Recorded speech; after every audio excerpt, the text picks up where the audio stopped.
Sunday Igboho is a child of circumstance, says Akeredolu as he urges Buhari to tell Nigerians he does not support criminality.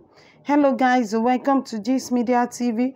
If you're watching this channel for the first time, kindly click the subscribe button to subscribe and also click the notification bell to get notified anytime we drop a new video. Ondo State Governor Rotimi Akeredolu has said he will never support people taking law into their hands. Akeredolu spoke on Monday in an interview on Channels TV. He said, Sunday Igboho is a child of circumstance and we must look at the circumstances that led to his intervention. I do not support people taking law into their hands. I do not support illegality. Those circumstances might not be legal, but when you look at it, you will know we are a child of circumstance. He said most of the criminal herdsmen caught in Ondo State were speaking Fulfulde. Akeredolu said, essentially in Ondo State is our discovery of criminal herdsmen who were using our forest reserve to perpetrate crimes. And we said, look, we cannot stay by and watch things happen this way. People were kidnapped. We have been deprived by all of them. And we know people who took them. My duty does not include profiling those who come into the country, but all I know is that people perpetrating these crimes speak common language. Whether they are foreigners or from here, it is a matter of police to go after them and identify them. What we had from those who have been debriefed is that they spoke the language that were clear to them. Most of them were speaking Fulfulde, and that is clear. This is a common language spoken across the length and breadth, particularly in West Africa and some parts of North Africa. So how did they come here? One of our major problems is when we have issues of this nature and we have Miyetti Allah. If they are not your members, there is no need to defend them. Akeredolu, who is also the chairman of Southwest Governors Forum, said, what we expect from Mr. President is for him to come out and tell Nigeria and let Nigerians know that he does not support criminality. He once said, if you find anybody with arms without a license, they should be arrested. Security agencies must be at work without rest. Everyone has said no to open grazing, then the law should follow. Akeredolu berated Bauchi State Governor Bala Mohammed, saying he did not speak like a statesman. He said, Bala Mohammed has not spoken like a statesman. How can you come out to say people should come out and carry firearms? When it is illegal, people are not licensed to carry guns. Bala Mohammed has only added more petrol to fire. No governor should speak that way. So I should ask my people to carry guns? Statements like that must be condemned, and I condemn it. Bàbá kí ẹ ti ṣe tó fi dàbẹ́. Kí ẹ ti ṣe. Ṣíṣe bẹ́ẹ̀ wá ẹ bá lọ fún wọn tọmọ la bá ń padà bọ̀ ní kọ́nà báyìí bẹ́ẹ̀ ṣe fẹ́ yọ kọ́nà yìí àwọn kan bọ̀ báyìí akọ̀ ìyọsíra àwọn kọ́nà láì rò tẹ́lẹ̀. Pẹ̀lú àwọn Fúlàní. Pẹ̀lú àwọn Fúlàní machine wọn dẹ̀ tó bíi 60 or 65. Machine tó gbé. Machine èèyàn mẹ́ta rí machine kọ̀ọ̀kan pẹ̀lú ìbọn lọ́wọ́. Èèyàn mẹ́ta lórí machine kọ̀ọ̀kan. Pẹ̀lú ìbọn lọ́wọ́ bí machine yẹn ṣe pọ̀ tó yẹn. Ó wọn lọ́run pé bóyá ó wọn lọ́run pé kí n jàmàlà oṣù méjì sí tó kù láyé ni ó tán àrí ìbẹ́ lọ. Ṣé bá ìfúta tá a yọ sí wọn ká ló bọ̀ ní tó tẹ bẹ́ẹ̀ díẹ̀ pé kó n tọ́ machine yẹn níwádìí lẹ́yìn mi òun ti bẹ́ síbẹ̀ èmi náà ní kí n bọ́ ẹgbẹ̀ bẹ́ẹ̀ ńgbà wájú máa ń tẹ̀lé àwọn bíi mẹ́wàá àti ìbọn gáàdì mi. Kí ni wọ́n pẹ́ ẹ ṣe? Wọ́n ní Yorùbá pé àwa lọmọ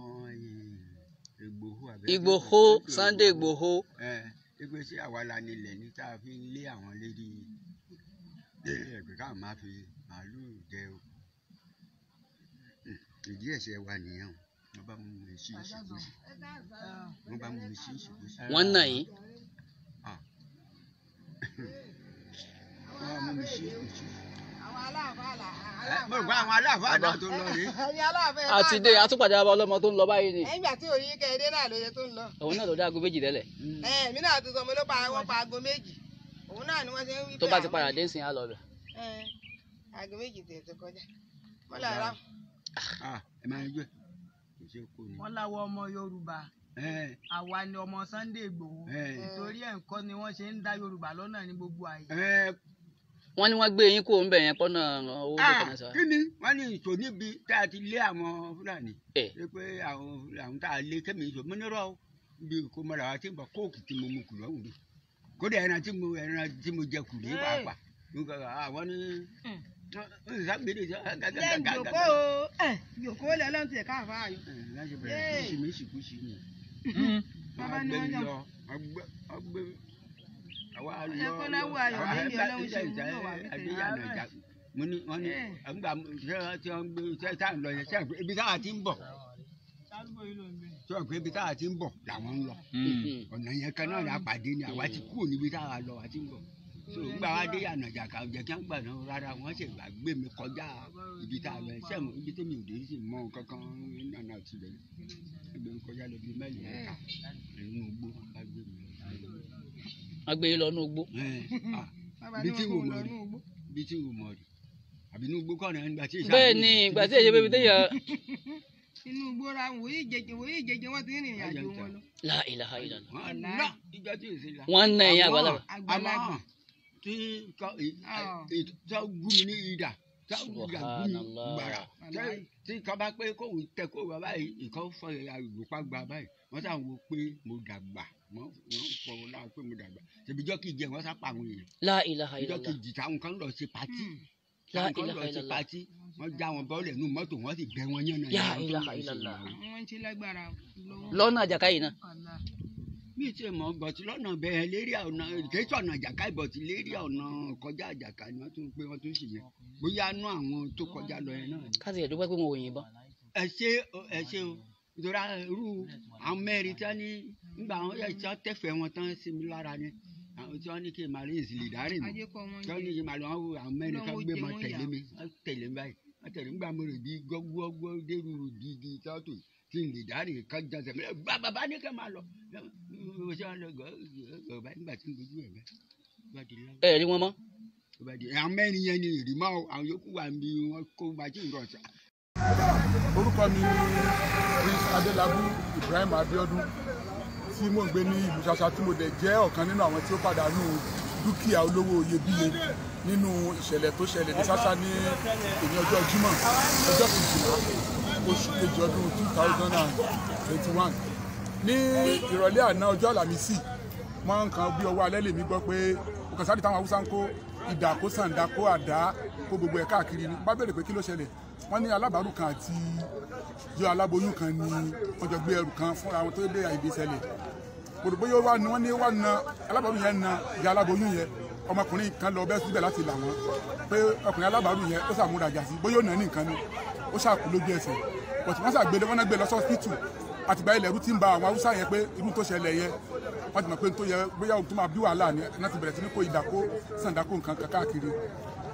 Haúsá ni alábàárù. Haúsá ni alábàárù àmọ́ ń bọ̀ ti di àárọ̀ yìí tí wọ́n ti wá confam tí wọ́n ti mọ̀ pé dájúdájú pé ọkùnrin yẹn ti kú akànṣàlẹ̀ dé rí ìgbà tí wọ́n ti di pé àárọ̀ kùtùkùtù yẹn tí mo rí bí nǹkan ṣe ń lọ mo ti bẹ̀rẹ̀ mo gbà pé ọ̀gá àwọn Àmọ̀tẹ́kùn Lákínyẹlé ìṣàlàyé ọ̀rọ̀ pé kábàbá ìṣẹ̀lẹ̀ wá ní àwọn ó gbàṣẹ ní owó ẹni tó jẹ́ ọ̀gá fáwọn nígbà yà wọ́n tó pè mí mo ní nǹkan yẹn ti lé lágbára kí wọ́n lè sọ fún ọ̀gá àwọn pé àwọn ń bọ̀ bọ̀ kò tí ì ju bí ìṣẹ́jú márùn-ún tí mo sọ̀rọ̀ yẹn tán lọ tí mo bá ń sọ̀rọ̀ tán ni mo ti rí wìtìwìtì táwọn yẹn ti ń sáré káàkiri àwọn sáyẹn ti ń fi àdá idà lẹ́ẹ̀kan ilé àwọn yẹn káàkiri àwọn pọ̀ ní kúkúrú èdè wọ́n padà wá àtàkì èmi náà mọ́ ilé ó ti fẹ́ wọ́n bẹ̀rẹ̀ sí ní ba dúkìá mi jẹ́ nígbà tó ti ń ba dúkìá jẹ́ àwọn èèyàn kan lára wọn náà wọ́n pè wọ́n pé ẹni yìí ẹni tó nífẹ̀ẹ́ gbogbo ẹ̀yà ni ó fẹ́ràn Haúsá ó fẹ́ràn Yíbò ó fẹ́ràn Yorùbá gbogbo àtúbá ń gbé Ṣàṣà ẹni yóò kìí sọ wàhálà kìí ṣe tó yẹ kí ẹ mọ ba dúkìá rẹ̀ jẹ́ káwọn yẹn tiẹ̀ wá ń bà ní